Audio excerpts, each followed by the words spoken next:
All right, welcome back to Fox 9 All Day. From the first few minutes that President Trump took office, he has been, signing these executive orders. It feels like, I don't know how you feel in the media, it feels like it's been nonstop because we have to follow these things, all the time. But it feels like it's very hard to keep up with what's out there. A lot of speculation about what it all means. We heard that from some of the folks who are protesting out there. And I think even people who want these changes might be wondering, I wonder what this is going to look like moving forward. So let's put on our legal lens now with our regular guest now. Madeline has become our regular guest, Madeline Summerville. I don't know why it's so hard for me to get this out, but you are an attorney, also political analyst. You're so many things. I have trouble getting it out. Thank you. Just Madeline's fine. Okay. I appreciate it. Okay. Sounds great. So, all right, let's step back for just a second and let's talk about these executive orders from sort of 30,000 foot view. How many do we have now? Do we know how many, challenges / lawsuits we have as well in the mix? Sure. And thank you again. I'm so happy to be back. I'm really glad to have the opportunity to be able to give people the opportunity to put their arms around this because it's so much at once. And when you can kind of put it into context, it gets a little easier. Yeah. So far, there are 46 executive orders that Trump has implemented. And so to be clear, actually, executive orders are not laws, right? They're suggestions, if you will, but they are rules for people who work under the executive branch. Gotcha. So like there's the 3 branches of government. If you're in the executive branch, that applies to you. So like DEI initiatives, right? That applies to you specifically. But when it comes to funding other branches of the government, he can't override Congress's ability to appropriate funds. So that's kind of where it gets divided there. And it's basically, it's become a separation of powers issue. So particularly when it comes to, constitutional issues that Congress would have to rule on, or things that have been in place for a very, very long time, Trump doesn't have the authority to go in with a pen and, just with a swipe of a pen undo years of precedence. So that would be the judiciary's job. Okay. So we're kind of seeing where all of these things are going to fall depending on what government branch it falls into. Okay, and I don't mean to ask you to look into your crystal ball, but will some of these have sort of a better chance than others of actually getting, seeing through to the end?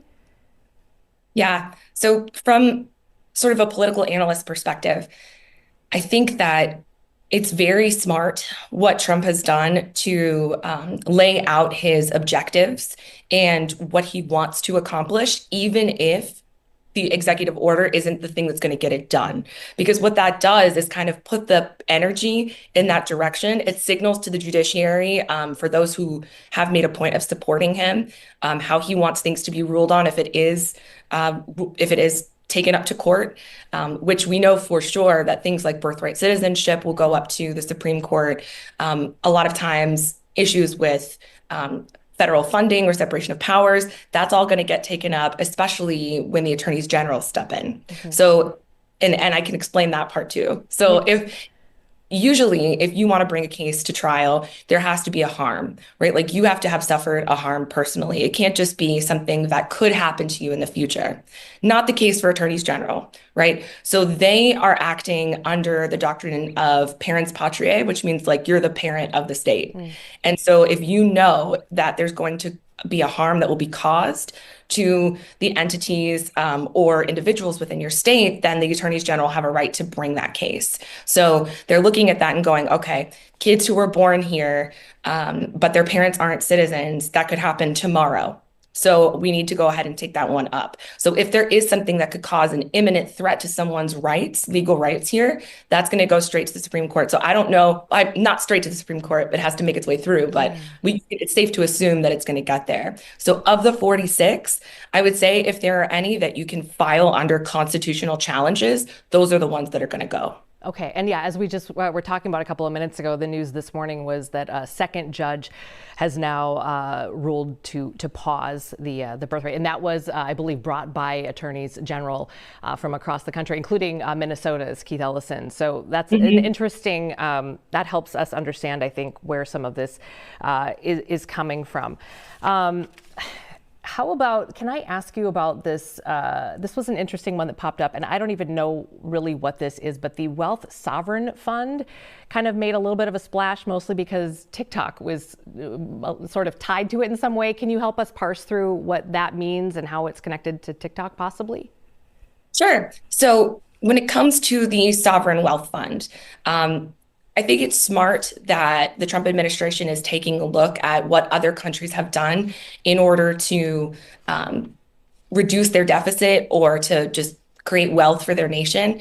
I think this is an attempt at reducing the debt overall. What it basically is a wealth fund or a hedge fund run by people who run hedge funds in the private sector who seem to know what they're doing to try to invest federal resources into the stock market so that we can all benefit from that money. One of the specific things that Trump referenced in his press conference was, if there are pharmaceutical companies that are making a lot of money off of the COVID vaccine, the American people should benefit from that. So it's like taking federal resources in terms of like liquid resources or assets, investing that into the stock market in the hopes that the American people can benefit from it. So that's one piece.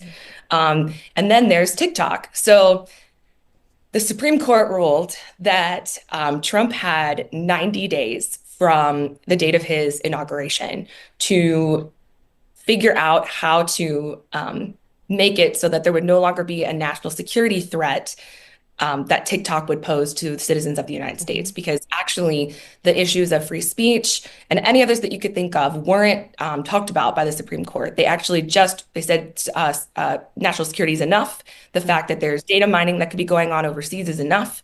And so you have 90 days to figure out how to get basically an American buyer, because we don't feel as threatened in our national security if an American buyer has it. So right now, we don't know exactly what's happening, but we do know that there's a timeline there and that there's a cutoff, and that it is indeed the president's priority to make sure that this happens. And so if there is money to be made by investing in TikTok, then perhaps the American people can do that with the wealth fund. That's my best guess. Interesting. Okay. Producer Amber, I know you're doing a million things. How are we on time? Do we have more time with Madeline? Yeah, okay, go ahead. Good. She's keeping track of, as you've seen, the protests, and I want to ask you about some of that in just a minute here. But first, want to kind of stick also to what we know, what we think we know for sure, right? That's kind of how we're phrasing it. Federal employee buyouts. We have seen these kind of this was offered, and now yesterday we reported, I think it was 20,000 of these federal employees have accepted thus far, and they expect maybe more as we get closer to that deadline to decide. But a couple of questions here. I mean, the legality of that, I mean, do we expect to see lawsuits? And then second, is the money that's being promised in these buyouts, is that guaranteed, or does it need some sort of congressional vote? Can you help us parse that out? Sure. And I'm glad to be able to do that, because it is possible that it's affecting people who are watching right now. Right. So the only federal employees that this offer to buy out doesn't apply to are those involved in the Department of Homeland Security and the Pentagon. Everybody else, they got this offer to receive a buyout that would pay them for their time, even without working as a federal employee, until September 2025. So what's happening right now is that the agencies that would be funding this are panicking, because the rule that Congress has passed says that you can only fund that, like a severance type pay, up to $25,000. And that's obviously not going to make up the entire amount of salary, even if, on an individual basis, for a person until September. So they're going to have to use funding from other sources within that agency to pay the remainder. That's where this is difficult. And then the legal aspect on top of it is that some of these people obviously have already signed a contract saying that they're taking the buyout without the funds for that buyout being secured already. So it's going to be interesting And honestly, it's kind of nerve-wracking on behalf of people who are in this position who have said, okay, I trust you, and are signing a document that says you'll take care of the rest without Congress having appropriated the funds that way. Wow. So I do anticipate there being legal challenges from every state dealing with this issue, because there are going to be people who live in these states that have these jobs that have been promised money that hasn't already been allocated. Yeah. Okay. I want to ask your, I guess, your advice. This is your world, law, politics here, and obviously, as you and I always talk about, we try our best not to make this political and just kind of stay as, we're humans, but we try to stay right here, Yes. right? But I'm curious, as you're looking at this from all of these different lenses, your advice for people who are, taking in all of this information every day, reacting to it. For Democrats, your advice for them, and your advice for Republicans moving forward here as political analyst.